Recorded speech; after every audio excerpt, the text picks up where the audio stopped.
Sanibonani, umqeqeshi wensizwa lo. Umfana wasempendle. Kunensizwa nje ekhomentile kwenye amavidiyo yami. Umfethu uyabuza ukuthi so mangabe kuwukuthi ithekeni yakho njalo manibonana nindawonye ibona into yokushawa nje. So mangabe uyidlalisa noma mangabe ikudlalisa ibona nje into yokuthi isebenzisa isandla ikudlalise ngokulo yabo noma ngokukushaya. Wenze njani esimeni esikanjalo? So umfethu ubhalile-ke wathi-ke so umqeqeshi, I need your advice. So if ithekeni yakho every day manibonana idlala ngokulwa but wena mudlala nayo iyakwata, wenze njani esimeni esikanjalo? So uyabuza-ke umfethu. Yabona mfethu, mina ngizokutshela iqiniso. Yabona kukhona ithekeni nami engangithandana nawo, yabo. Njalo leya thekeni ngangithi mangithi ngiyayidlalisa, yabona ngoba phela uthando mfethu olumnandi alukho serious, kuyadlaliswana othandweni, yabo. So mangithi ngiyayidlalisa nje ngisho something ngiyayidlalisa, ngangizwa ngesibhakela nje la ehlombe. Hawu yini sekwenze njani man?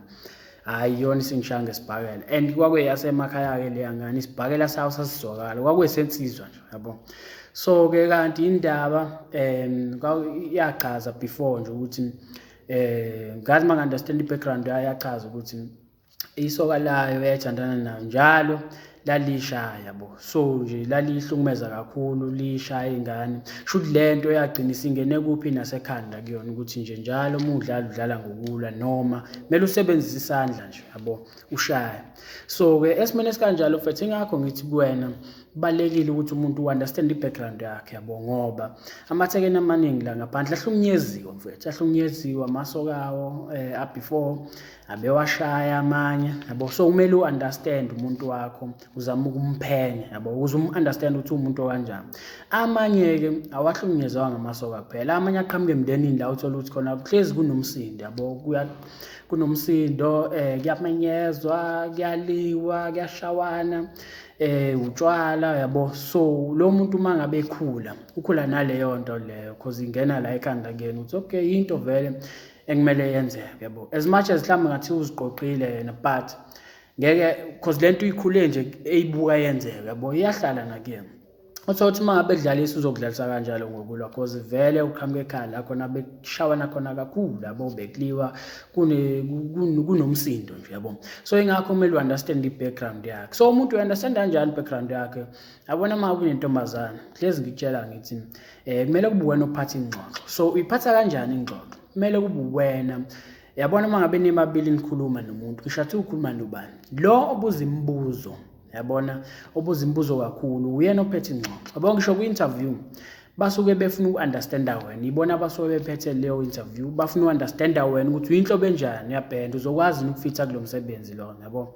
So nawe mangabe unentombazane kumele kube wena ophatha ingxoxo ngokuthi ubuze imibuzo kakhulu okudlula intombazane phela, hayi ukuthi like i-interview, no, izobhoreka intombazane mangabe enze njalo. Ubuze imibuzo esangxoxo, uhleke kunye ekushoyo kube mnandi but kube wena ophethe ingxoxo, kube wena obuza imibuzo because uzama ukumphenya ukuthi okay umuntu kanjani ukuze understand, uzama ukuthi ube nehinta, ngisho njalo ngoba ngeke umuntu understand, yabo. So-ke ekugcineni kosuku engxoxweni out of 100% yena kumele umazi u-80%, yabo, umazi ukusuka nokuhlala kwakhe ukuthi okay ukanje akutshele yonke into, kumele umenze akutshele yonke into, yabo, noma ngeke akutshele yonke into but izinto eziningi kumele akutshele zona, uzazi ngayo wena, uthothi umnikeze u-20%, yabo. Njalo kumele leyo nto kumele ungayikhohlwa mangabe unentombazane. And futhi intombazane mangabe ingakubuzi ngempilo yakho, ayikho inkinga, ungavolontiyi wena uyitshele ngempilo yakho because njengoba ingakubuza kusho ukuthi ayikho interested, kumele ikubuze yona, yabo, ukuze nawe uchaze. But the moment ikubuza uchaza kancane and then leyo question ekubuza yona uyibhekisa kuyona futhi ukuze ikuchaze more. Njalo kumele unikeze imic intombazane uzikhulume, izichaza. Egcineni kosuku uphuma nencwadi engaka yakhe, usuwazi izinto eziningi ngayo but yena wazi ezincane ngayo, yabo. Mayibambe lapho mfethu uyogwema inkinga eziningi ezingaqhamuka, yabo, ngoba amanye amathekeni uyabona nisakhuluma ukuthi hayi lo hayi ngeke sikwazi ukuqhubekela phambili, yabo. So mangabe ungambuza imibuzo uzohlangabezana nenkinga because awunawo ngisho iclue ukuthi umuntu onjani, yabo.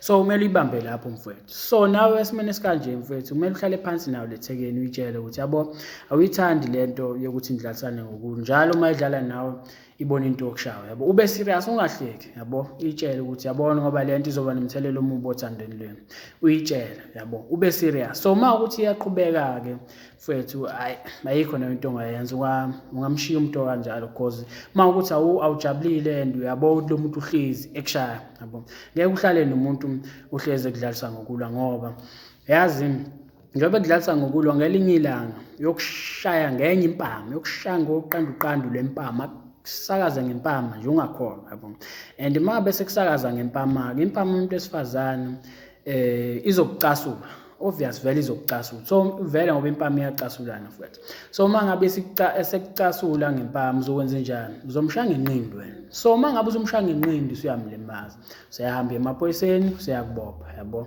uzochaza ukuthi yena okushayile but uma ukuthi ukushaya ngempama wena nakho umgxizisile igazi wamlimaza so ukuze sigweme inkinga kanjalo mfethu kulokushawana uhlala phansi naye umthetho yazini lento yakhe ukuthi ungidlase ngokulwa ngethani ngoba izohamba gcina nomthelelo omubi othandweni lethu yabo so mangabe uqhubeka naye ungathanga ukutshela so ube serious mfethu ukuzabone naye ukuthi userious ngalento yabo because mangabe uthula eqhubeka ukudlasa ngokulwa ngenye ilanga uyothola impama noma uthola isibhakela yabo so ukuze sigweme izinto kanjalo hlala phansi naye umtshela so ngiyathemba mfethu yakuzwa lo mlayezo mangabe uwuzwa mfethu nawe phela ngoba kuthiwa izandla ziyagezana into encane ungayenza ungasubscribe kule channel because saningi esimele sibonisane kona ukuze phela kunciphe ukuhlukumezana othandweni yabo ngoba sonke siyahlukumezana as much as kuyithini esihlukumeza abantu besifazane kaningi nabo kodwa basihlukumeza so ingakho ngithi kuze kunciphe ukuhlukumezana othandweni ngoba sonke egcineni siyahlukumezeka yabo so kubalekile ukuthi umuntu umazi understand i-background yakhe njengoba sengiyichazile i-process ukuthi u-understand kanjani i-background yakhe yabo so mayibambe lapho mfethu uyosizakala mfethu kancane kancane uyosizakala ezinye inkinga nje uyozigcina ngeke zize isondele zingeze nje ifike nakude uyovela uzibone sakude ukuthi okay lo muntu kanje ayangikwazi ukuqhubeka nalo muntu yabo so uyomsusa nje kanjalo esakude engakaze asondele kuwena yabo so kubalekile mfethu ukuthi sifundisane ngale zinto shabuke